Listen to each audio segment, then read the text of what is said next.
친구들, 오늘은 세계사 두 번째 시간 바로 교과서 176페이지에서 177페이지에 대한 내용을 공부해 보도록 하겠습니다. 오늘은 아시아 아프리카의 민족운동에 대해서 배울 건데요. 우리 저번 시간에 어디까지 배웠죠? 우리 저번 시간에 배운 내용 기억나세요? 자, 1차 세계대전 끝난 후 전후 처리 과정을 배웠습니다. 전후 처리, 전쟁 후 그거를 어떻게 처리하고 관리하는지에 대해서 배웠어요. 그쵸? 자, 오늘은 1차 세계대전 끝나고 나서요, 여러분. 약간 솔직히 상황은 뭐 완벽하진 않았지만 윌슨의 민족 자결주의로 많은 국가들이 독립을 했습니다. 물론 승전국의 식민지는 독립 많이 못했고요. 패전국의 식민지는 독립을 많이 했죠. 그래서 조금 불평등한 상황이었긴 하지만 그래도 독립을 했다라는 것에 대한 큰 의미를 두고 선생님하고 전후처리 과정 및 이제 뭐 공화정 국가가 많이 생겼고 그로 인해서 민주주의가 발달했다까지 배웠던 것 같아요. 기억나세요? 네. 오늘은 그 1차 세계대전 이후 이 식민지 국가가 대부분이었던 아시아 아프리카 여러 나라 지역에서 일어났던 독립운동을 배우도록 하겠습니다. 아무래도 1차 세계대전 끝난 다음 윌슨이 바로 민족자결주의를 외쳤죠. 자기네 나라 민족은 자기가 결정해라라는 자기 민족 결정권이라는 굉장히 예쁜 말을 남겼어요. 네, 미국 대통령 윌슨이 그거를 듣고 자극을 받아서 또 같은 식민지 국가였는데 저 나라는 독립했네? 뭐 요런 그런 또 자극을 받고 그러다 보니까 약간 독립운동이 활성화됐다는 것에 대해서 오늘 그 과정을 배우도록 하겠습니다. 자, 여러분 딱 독립운동하면 뭐가 떠오르세요? 당연히 우리나라 국경일로 정해져 있는 3.1절이 떠오르시겠죠? 자, 한국 보세요, 한국. 여기 아시아 아프리카의 민족운동 안에 한국, 중국, 또 인도, 베트남, 인도네시아, 타이, 이집트 요렇게만 배우도록 하겠습니다. 예. 뭐 한국은 굳이 배울 필요는 없어요. 굳이 따지면 우리 한국사에서 너무 많이 했으니까. 근데 이제 제가 여기다 3.1운동을 왜 써놨냐면 1차 세계대전 끝나고 나서 아시아에서 가장 먼저 일어난 독립운동이 3.1운동입니다. 너무 뿌듯하고 여러분 좀 자랑스러워해야 할 운동이에요. 예. 그래서 3.1운동이 어떤 기준과 기폭제가 돼서 중국도 영향받고 인도도 영향받는 그런 과정을 오늘 배울 거고요. 선생님 막 낯선 나라들이 보여요. 이거 우리 전에 안 배웠잖아요. 뭐 이런 친구들이 있어요. 맞아요. 우리 베트남, 인도네시아, 타이, 뭐 이집트는 저랑 배운 적은 없어요. 그렇다고 해서 2학년 때 자세히 배우지도 않았을 거예요. 요쪽 지역은 그렇게 세계사에서 많이 언급되는 지역은 아니거든요. 그러나 제가 뭐 그렇다고 해서 자세히 할 건 아니고 상식성, 우리가 역사적 상식성 정도의 수준으로만 제가 수업을 하겠고요. 교과서에도 그 해당 부분만 정리해서 공부하시면 됩니다. 그리고 시험 범위에 대해서 궁금해하시는 친구들이 있는데요. 시험 범위는 당연히 배운 데까지겠죠. 물론 좀 더 자세히 안내는 여러분 학교 오시면 공지사항으로 잘 안내해 드릴 텐데 여러분이 본능적으로 아마 느끼실 겁니다. 배운 데에서 배운 데까지. 그리고 선생님이 수업 시간에 조금 더 강조하셨던 부분 이런 것들은 좀 시험 문제 나오겠다. 이런 생각을 여러분 아마 우리 3.6중 친구들은 또 똑똑하고 엘리트니까 본능적으로 하실 거예요. 그쵸? 그래서 아직은 제가 뭐 시험 범위를 확정해서 여러분한테 안내는 안 들었지만 선생님 수업 시간 잘 들으시면 그게 다 시험 범위일 테니까 열심히 수업 참여하시고 교과서도 꼼꼼히 정리하시기 바랍니다. 역사 시험도요, 좀 몰아쳐서 벼락치기로 하지 마세요. 생각보다 범위도 넓고 내용도 만만치가 않죠.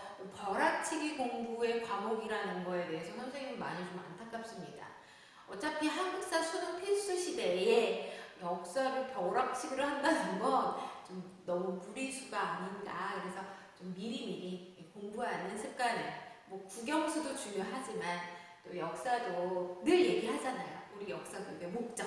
여러분들이 보다 성숙한 또 민주주의 시대에 민주시민으로 성장할 수 있게끔 해주는 관목이 또 역사이기 때문에 이렇게 막 좀 막 시험을 위해서 몰아쳐서 벼락치기 하지 마시고 매일매일 조금씩 열심히 수업에 참여하시면서 머릿속에 좀 정리를 하시는 그런 시간 갖고 또 수업에 또 적극적으로도 참여하고 그랬으면 좋겠어요. 수업에 뭐 이 역사 공부에 시간 많이 투자할 필요는 없어요.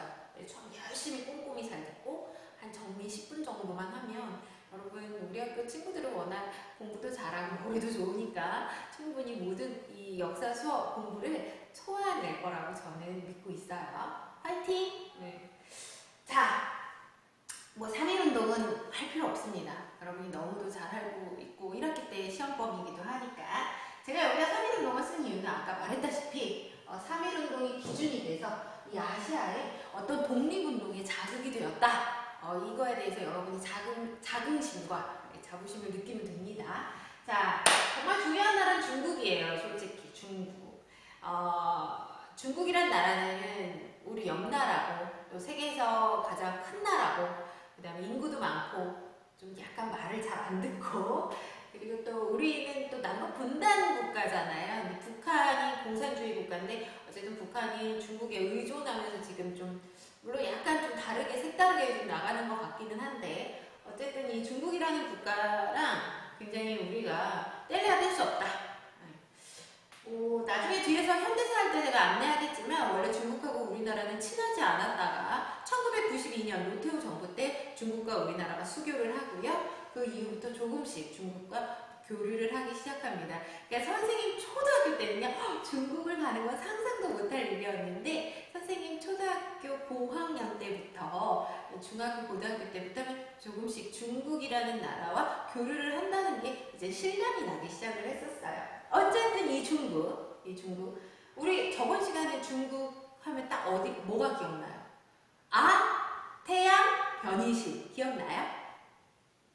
태양 변이식 그 마지막 사건이 뭐였죠? 네, 신해혁명입니다. 신해혁명으로 중국 마지막 왕조인 청나라 왕조가 무너지고요.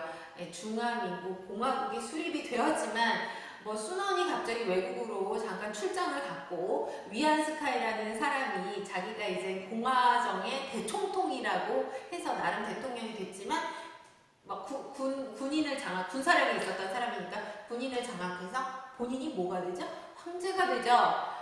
위안스카이에 대해서 자세히 몰라도 되지만 위안스카이는 상황만 되면 간에 붙었다 쓸개 붙었다 변절자의 끝판왕으로 유명한 인물입니다.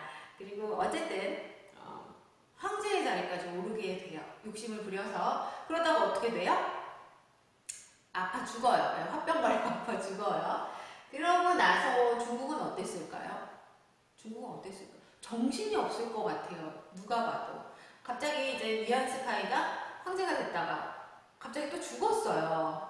거기다가 이제 중국을 뜯어 먹으려는 서양 열강들은 으르렁대고 들이대고 있고요. 그래서 중국은 또 땅도 어때요? 워낙 넓어요. 그래서 이때 군벌들이 활동을 많이 합니다. 그러니까 여러분 이 군벌이라는 거는 뭐냐면 군인들이 정치 조직이 돼서 어떤 강력한 정부를 만드는데 뭐 당연히 베이징 정부, 수도가 베이징이잖아요. 베이징 정부도 군벌로 구성되어 있고 베이징만 군벌로 구성되어 있는 게 아니라 각 지역, 중국은 이제 성이라고 하죠. 각 성마다 군벌들이 막 난립을 했습니다. 난립이 뭐냐면 정신없이 이제 그 우후죽순 생긴다는 뜻이에요. 특히 군벌 활동 중에 제일 유명한 활동은 이제 베이징이죠. 왜냐면 위안스카이가 죽고 난 다음에 위안스카이 부하들이 뭐 가만히 있었겠어요? 그리고 위안스카이 부하들이 뭐 위안스카이랑 비슷하겠죠. 그래서 걔네들도 이제 위안스카이처럼 권력을 장악하고 싶고 권력 욕심이 있어서 나라를 생각하기보다 개인의 욕심으로 군벌이라는 조직을 통해 가지고 이제 세금도 뜯어내고 백성들을 괴롭히기도 하고 너무도 어이없게 무슨 짓거리도 하냐면 서양 열강들, 뭐 일본 열강 이런 제국주의 열강들이 들어오면 걔네를 무찌를 생각을 안 하고요. 걔네의 조건을 받아들이면서 걔네한테 경제적 이익을 얻고 자기네 군벌 정부를 유지하기 시작합니다. 진짜 나빴어요. 그쵸? 본인들의 군벌 정부, 솔직히 그 군벌 정부가 국민들의 100% 지지를 받아서 합리적이게 운영되는 정부는 아니니까 이 군벌 정부가 유지되려면 서양 열강, 제국주의 열강하고 손을 잡는 거예요. 자, 이거를 보고 중국 백성들 가만히 있겠습니까? 가만히 안 있죠. 거기다가 한국에 뭐가 일어났어요? 일본 물러가라 막 이런 식으로 3.1운동이라는 독립운동이 민중들을 중심으로 또 학생들이 적극 참여해요. 3.1운동이 일어났는데 중국 사람들도 가만히 있을 수가 없었나 봐요. 그래서 1차 세계대전, 특히 가장 결정적인 건 1차 세계대전 후 일본이 산둥반도를 차지하게 되면서 결정적으로 군벌 활동과 일본 제국주의를 물리치자라는 의미에서 오사운동이 일어납니다. 자, 여기서 뭐 되게 중요한 건 아니지만 이 산둥반도가 어디냐면요. 이렇게 여기 우리나라예요. 이거 선생님이 이걸 대충 그렸는데 우리나라고 여기 볼록 튀어나온 데, 여기 볼록 튀어나온 데가 바로 중국 산둥반도입니다. 여기를 보통 칭다오, 그 다음에 뭐 청도라고 표현을 하는데요. 저기가 원래 독일 거였어요. 제가 옛날에 동영상에서 수업을 했었나요? 했던 것 같아요. 저 청도, 칭다오에서 독일 애들이 저쪽을 먹었어요. 아프간전쟁 이후로 독일이 여기를 먹었습니다. 그래서 독일 애들이 원래 맥주 문화가 발달했잖아요. 그래서 거기다가 맥주 주조 공장 같은 걸 만들어서 중국 맥주를 제일 유명한 게 칭다오. 바로 저쪽 지역에서 나온다고 해서 칭다오 맥주입니다. 근데 저 지역을 누가 먹었어요? 일본이 냠냠 먹었어요. 왜? 1차 세계대전 이후 독일은 패전국입니다. 그러니까 독일이 가지고 있는 모든 식민지는 다 풀어주는 거죠. 다 독립시켜요. 근데 그 독립시킨 그 땅을 승전국들이 주워먹기를 하는 경우가 있었어요. 네. 그 중에서 일본이 바로 독일이 이렇게 풀어준 산둥반도를 일본이 주워먹습니다. 드디어 일본 조금씩 중국을 이제 침략하려고 아주 준비를 하고 있는 시기인 거죠. 요때가 언제냐면 1차 세계대전 직후니까 1919년 이후에요. 자, 보세요. 3.1운동 언제 일어났어요? 1919, 아이고. 오사운동도 아이고 년에, 1919년에 일어났습니다. 자, 그런 일본의 흑심과 일본의 흑심과 반일, 그 다음에 군벌이 정치를 너무 그지같이 해서 너무 개판이라는 단어 너무 험한가요? 하여튼 별로 좋게 정치를 안 해서 나쁘게 정치를 해서 반대하다 일본이라는 어떤 목표 의식을 가지고 중국 사람들도 민중들이 오사운동을 진행합니다. 우리나라의 3.1운동과 성격이 똑같다고 보시면 돼요. 자, 그 다음에 중국 하면은 국공합작이 정말 좀 드라마티컬한 사건이죠. 여기서 국공합작은 무슨 뜻이냐면 국민당과 공산당이 합작, 손을 잡았다라는 뜻입니다. 중국은 지금 현재는 공산주의 국가인데요. 원래 여러분 신해혁명 끝나고 신해혁명으로 중국은 순원의 삼민주의를 근거해서 중화민국 공화국이 수립되었으니 원래는 어떻게 보면 중국은 청나라가 무너지고 자유민주주의 국가였어요. 그런데 그 국가가 지금 현재는 공산주의 국가죠? 그 과정을 지금 배우는 거예요. 왜 쟤네는 갑자기 순원의 삼민주의를 바탕으로 한 자본주의, 민족주의 국가였다가 생뚱맞게 왜 지금은 공산주의인가? 자, 우선 이 국민당의 수장이 순원입니다. 네, 국민당은 뭐냐면 신해혁명 무리들이 국민당이라고 생각을 하면 되고요. 즉 자본주의, 민족주의, 민주주의, 고론, 자유주의, 네. 그런 사상을 갖고 있는 사람들이 모여서 국민당이라는 당을 만들고 이 순원이 이제 수장이 됩니다. 그 위안스카이가 죽고 나서 이제 순원 돌아와요. 네, 외국에 갔다가 돌아와서 순원이 국민당을 만들고 중국 공산당이 이때 조금씩 만들어지기 시작을 합니다. 근데 중국 공산당은 그다음 알려지지 않았어요. 중국 사람들 공산당 잘 몰라요. 마오쩌둥이라는 사람이 이제 그 공산당을 결국에 만들었는데 이 마오쩌둥은 원래 어떤 대학의 사서였어요. 사서. 근데 그 대학 도서관에 도서관을 관리하는 사람이 그 러시아에서 즉 소련에서 엄청난 공산주의 사상 책들을 그 도서관에다가 쟁여놓습니다. 이 사람이 약간 사회주의 계열 사람인데 그거를 열심히 탐독하고 읽은 사람이 이제 마오쩌둥이에요. 이 마오쩌둥이 이제 중국 공산당을 만드는데 초반에는 인지도가 없었다. 그러니까 듣보잡 모르는 듣보잡 단어 알죠? 예. 요즘 친구들 요즘 듣보잡 잘 안 쓰나요? 예, 듣보잡 공산당. 그다음 순원의 국민당. 순원은 유명하죠. 예, 순원은 인지도가 높고 인싸입니다. 인싸. 예. 예, 둘이 근데 선생님 왜 손을 잡았어요? 왜 손을 잡았냐? 지금 중국이 군벌과 싸우고 있고 또 제국주의 나라들, 뭐 일본뿐만 아니라 많은 영국, 프랑스, 외국 제국주의 국가들하고 싸우려니까 이 순원의 국민당이 돈도 필요하고 어디서 지원도 필요했어요. 그래서 국민당의 지원을 받습니다. 선생님, 국민은 공산당의 지원을 받습니다. 공산당의 지원을 받으려고 공산당은 손을 잡아요. 근데 아까 말했다시피 얘는 인싸고 얘는 듣보잡입니다. 얘가 조그맣고 힘도 없었는데 어떻게 얘가 얘의 지원을 받아요? 그게 아니라요. 순원의 국민당은 처음에 누구한테 지원을 받으려고 좀 했냐면 소련한테 지원을 받으려고 했어요. 굳이 따지면 소련이에요. 소련. 그러니까 이때 소련은 솔직히 러시아 성명 이후로 제국주의에 관심이 없어지고 이제 공산주의에 꽂혀서 전 세계로 공산주의를 만들려고 막 코민테른이라는 조직도 만들고 그랬잖아요. 자, 그런 소련이 그나마 중국을 도와줄 수 있는 상황인 거예요. 어떻게 보면 이제 순원에게는 희망인 거죠.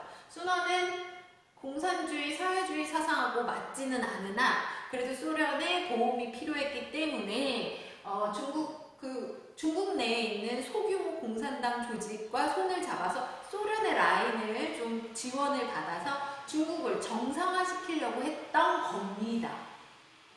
어렵나요? 안 어렵죠? 네. 왜냐하면 이때 누가 도와줘요? 영국, 프랑스, 뭐 다른 미국 이런 나라들은 제국주의, 물론 미국 좀 덜하긴 했지만 제국주의에 으르렁대면서 약한 나라 지금 뜯어먹기에 정신 없었는데 소련은 그나마 이제 본인들이 뭐 광부 공산주의, 사회주의 하면서 목표가 뭐가 생겼어요? 이제 땅 따먹기보다는 이제 공산주의, 전 세계를 공산주의 국가로 만들자 이런 목표 때문에 이제 서로는 알고 있었죠. 네. 서로는 소련도 순원이 공산주의, 사회주의 사상가는 아니지만 우리 도움이 필요하니까 그걸 이용해서 중국 내에 공산당을 키우자. 순원은 지금은 소련하고 좀 손을 잡아서 중국을 정상화시키고 좀 체계화를 시킨 다음 나중에 공산당 이렇게 털어야지? 뭐 이 생각을 하고 둘이 손잡은 거예요. 그러니까 동상이몽이죠. 네, 동상이몽 알죠? 네. 꿈이다. 생각은 달리하고 같이 있는 거. 얘네들의 1차 국공합작의 목적은 군벌과 제국주의 타도입니다. 지금 계속 나오는 이 군벌, 완전 그지같이 정치를 하는 베이징 군벌이 제일 유명하고 북벌 군벌이 제일 유명하고 그래서 군벌과 제국주의, 뭐 일본뿐만 아니라 뭐 서양 열강들이 지금 중국을 뜯어먹으려고 하니까 그걸 타도하기 위해서 이제 1차 군공합작을 진행하는데 나름 성공을 하면서 중국을 점점 안정화시키려고 노력을 해요. 내쫓는 거죠. 너 나가라고 내쫓는 거죠.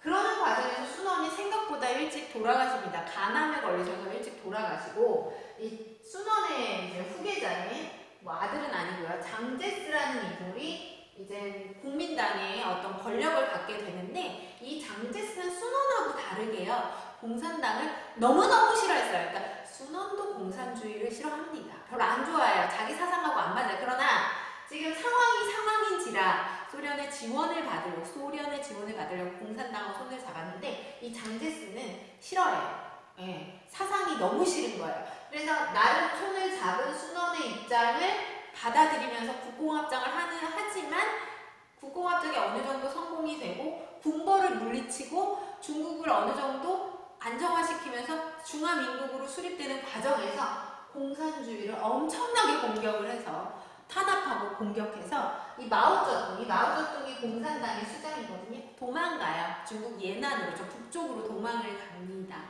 뭐 한 몇 킬로?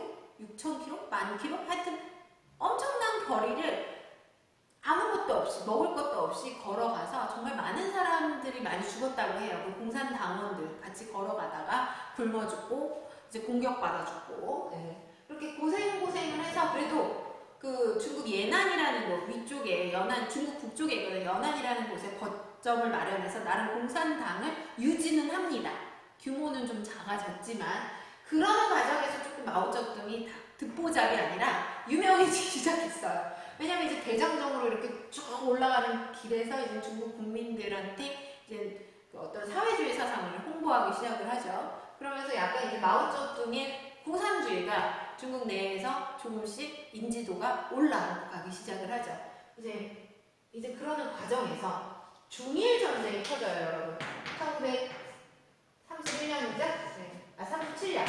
31년에는 만주사변, 그 다음에 1937년에는 중일전쟁이 터져서 일본이 이제 제대로 중국을 먹습니다.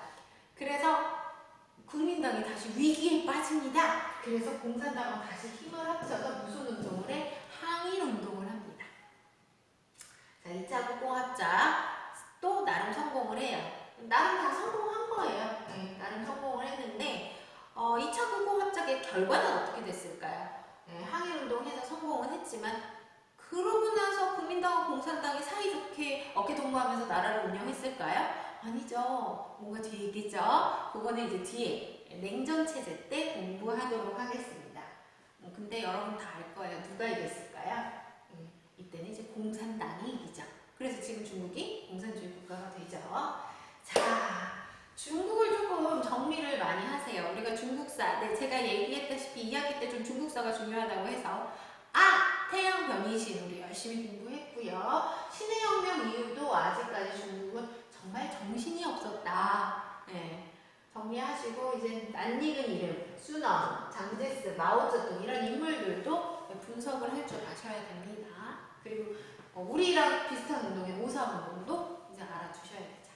자, 그 다음에 이제 인도로 넘어갑니다. 우리 인도 하면 여러분 떠오르는 게 뭐예요? 간디, 또 기억나는 거 없어요? 저번 시간에 인도 배웠잖아요. 종교 때문에 나라가 파키스탄, 방글라데시, 인도로 찢어졌다는 등, 인도의 힌두교에 대해서 굉장히 또 재밌게 배웠을 거고, 또 플라시 전투, 그 다음에 스와데시, 이런 거 기억나죠? 벵골 분할령, 이런 거 기억나고, 그 다음에 총 탄약에다가 돼지기름, 소기름 발라가지고 이렇게, 그쵸? 화가 나가지고 이제 세포의 항쟁, 이런 거 기억날 겁니다. 자, 인도. 그럼에도 불구하고 계속 영국이 지배를 하고 있어요. 근데 1차 세계대전 끝나고 인도도 계속 독립운동을 하죠. 특히 영국이 그런 얘기를 해요. 너네한테 자치권을 주겠다. 이 자치권이 뭐냐면 니네가 스스로 정치할 수 있는 자치권을 주겠다고 영국이 인도한테 약속을 했는데 인도 1차 세계대전 끝나고 영국이 경제적으로 힘드니까 그거를 약속을 이행하지도 않고 인도 애들한테 계속 인도 애들이 독립운동할 때마다 탄압을 합니다. 그래서 간디가 비폭력 불복종 운동을 해요. 약간 3.1운동하고 비슷한 거예요, 이것도. 전혀 폭력적으로 독립운동을 하는 게 아니라 폭력은 하지 않고 대신 말을 듣지 않고 이렇게 3.1운동처럼 이렇게 거리 행진을 하는 거죠. 그게 비폭력 불복종. 반영운동. 약간 차가운 느낌으로 이제 비폭력 불복종 운동을 하는 겁니다. 우리가 또 간디만 아는데 네루라는 사람도 또 유명해요. 여기 간디가 이제 비폭력 불복종 운동을 인도 국민들을 통해서 같이 이끌어가서 결국 자치권을 인정받습니다. 그러나 이 네루라는 사람도 유명해요. 이 네루라는 사람은 아니다, 자치권만 받는 게 아니라 완전히 영국한테 벗어나는 완전한 독립을 원하는 반영운동을 추진도 합니다. 네루라는 사람. 이 네루라는 사람은 세계사편력이라는 책을 쓴 분인데요.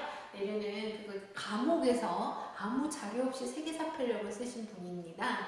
그래서 선생님이 이제 역사를 전공했잖아요. 가장 좀 놀라운 사람이 네루예요. 네루가 감옥에서 책을 쓴 게 아니라 딸한테 이제 편지를 쓰는데 편지 쓰는 내용이 세계사에 대한 내용인데 선생님도 수업을 할 때나 책을 쓰거나 요점 정리할 때 물론 선생님이 워낙 이제 수업을 많이 해보고 책도 많이 읽어봐서 그냥 외워서 다 쓰는 것도 있지만 그래도 자료 한번 검색해보고 자료 다시 확인해보고 자료 읽어보고 또 정리하기도 하잖아요. 수업 준비를 저도 하잖아요. 근데 우리 내루는 그 과목에서 아무런 자료도 없는데 그냥 자기 머릿속에 나와 있는 세계사 내용을 쭉 딸한테 써주는 거예요. 근데 그게 거의 다 맞았습니다. 연도나 이런 틀이나 흐름이나 역사 천재. 네, 역사 천재로 유명합니다. 부럽습니다. 네, 저도 더 노력해 보려고요. 네. 자, 그 다음에 베트남이라는 나라랑 인도네시아라는 나라랑 타이는 선생님이 왜 세 개를 묶었냐면 여기 동남아시아죠? 자, 베트남이라는 나라는 프랑스한테 지배받았어요. 프랑스한테 지배받았고 호찌민이라는 사람이 인도차이나 공산당이라는 조직을 만들어서 독립운동을 합니다. 프랑스 물러가라고. 지금도 베트남은 공산주의 사상의 나라죠. 물론 개혁개방을 했지만 공산당의 나라입니다. 자, 인도네시아는 누구한테 지배당했어요? 네덜란드한테 지배당했고 수카르노라는 사람이 인도네시아 국민당을 만들어서 독립운동을 합니다. 타이는요, 여러분 재밌는 국가인데요. 타이는 태국이에요. 가보셨어요? 태국? 태국이 어디냐면 이렇게 인도 차이나 반도가 이렇게 있어요. 그러면 여기가 말레이시아일 거예요? 말레이시아고 여기가 베트남, 여기가 미얀마, 가운데가 타이거든요. 태국. 네.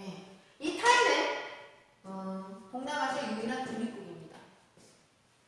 지배를 안 당했어요. 이거 특이한 나라예요, 그죠? 네. 선생님, 지배를 안 당한 게 특이한 거예요? 네, 맞아요. 그때는 동남아시아, 아프리카 웬만한 나라들 다 식민지배 받았는데, 물론 아프리카도 이제 두 개의 나라가 식민지배 안 받았죠. 여기도 식민지배 안 받았습니다. 왜 그러냐면, 여러분, 베트남은 프랑스가 먹고, 여기 미얀마랑 인도는 영국이 먹는데, 이 두 프랑스랑 영국이 타이까지 먹게 되면 프랑스, 영국이 서로 뭐 해야 돼요? 싸워야 돼요. 둘이 너무 싸우기가 싫은 거예요. 제가 얘기했죠, 옛날부터. 이거 파쇼다 사건하고 비슷한 거예요. 예. 그래서 둘이 안 싸우다 보니까 태국 자체가 외부의 침략이 좀 덜했고요. 두 번째로 이 태국 자체가 스스로 개혁 개방을 좀 하는 편이어서 결국에는 이펑 군주국으로 스스로 개혁을 통해서 나라를 변화시킵니다. 원래는 이제 군주제죠. 황제가 정치를 하는 군주제다가 이펑 군주국이 돼서 지금 현재 태국 공주 있어요. 태국 공주, 태국 왕, 태국 왕비 이런 사람도 있습니다. 자, 그 다음에 마지막으로 선생님 이집트에 대한 얘기를 좀 해드리고 싶은 게 이집트라는 나라보다는 저 수에즈 운하에 대해서 좀 소개시켜드리고 싶어서 지금 여러분한테 수에즈 운하를 안내해드리는 건데 여러분 이집트가 어디냐면 이 지도 느껴지시나요? 여기 아프리카 지도고 여기가 유럽, 여기는 아프리카, 그쵸? 자, 이 수에즈 운하를 조금 여러분이 자세히 알고 싶으시면 여러분 교과서 지금 교과서 보고 계시죠? 지금 그런데 교과서 163페이지 보실래? 163페이지 보시면 맨 밑에 주제탐구 보여요. 보이나요? 자, 163페이지 맨 밑에 주제탐구에 거기 수에즈 운하가 빨간색 점으로 표시되어 있습니다. 네, 여기가 수에즈 운하예요. 여기가 수에즈 운하. 여러분 운하가 뭐냐면 강물하자에다가 운반할 운자로 강물을 인공으로 뚫어서 물건을 운반하는 길로 만든 거예요. 옛날에는 바닷길이 정말 중요했죠. 근데 잘 보세요. 유럽 애들이 이 아시아를 가려면 이렇게 돌아가야 돼요. 배 타고. 너무 불편해. 그쵸?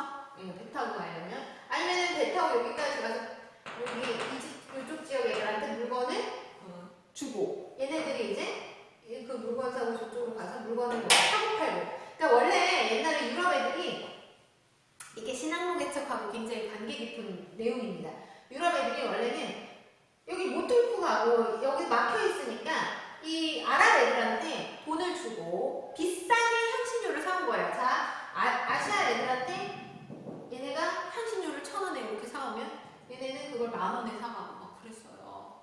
이거를 뚫고 싶은 나라들이 이제 유럽 애들이죠. 잘 보세요. 어쨌든 얘네가 신앙로 개척으로 이렇게 뚫었는데 이거보다 만약에 여기를 뚫으면 배 타고 이렇게 가는 거예요. 진짜 짧아요. 진짜 짧아. 이러면 이제 세계 여행을 되게 빠르게 할 수 있는 거죠.